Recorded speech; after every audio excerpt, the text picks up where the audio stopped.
Okay બાપુ, નમો નારાયણ. નમો નારાયણ. કેમ છો બધા? બધા મજામાં. તમે ઉપરકોટ કિલ્લો જોવા આવ્યો છો બેનો બધાય? તો ટોટલ કેટલા જણા બાપુ આવ્યા? 8 જણા. પેલા તમારું નામ તો કયો બાપુ? ભરત ગોસ્વામી. ઓહો, અમે ગોસ્વામી છે બાપુ. હા. તો હું તમારો ગાઈડ હતો, પ્રવીણગીરી ગોસ્વામી મારું નામ. આપણે કિલ્લાના ગેટમાંથી શરૂઆત કરી હતી ને બધું સમજાવવાનું.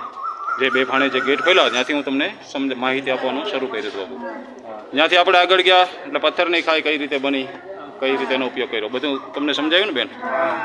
અને ત્યાંથી આપણે આગળ ગયા એટલે નીલમ અને માણેક બે તોપો, તો એ કોણ લઈ આવવું, કઈ રીતે લઈ આવવું અને કઈ રીતે ઉપયોગ થયો, બધું તમને સમજાયું બેન? ત્યાંથી પછી રાણકદેવીના મહેલ ઉપર ગયા, જે બે બાળકને વધાર્યા હતા એ જગ્યા સુધી બધું માહિતી આપી ને તમને. ત્યાંથી આપણે આગળ ગયા હતા બુદ્ધ ગુફા, ત્યાં બધું કઈ રીતે બની, કઈ રીતે અંદર સાધના કરી, બધું સમજાયું. એ પછી અડી અને ચડી વાવ, એ પાણી કઈ રીતે એવું, કેટલા વર્ષે મળ્યું, સમજાયું બધું. એ પછી આપણે ગયા નવઘણ કૂવો. નવઘણ કૂવો કઈ રીતે બનાવ્યું, કઈ સાલમાં, બધી મેં સાલ સહિત કીધેલું.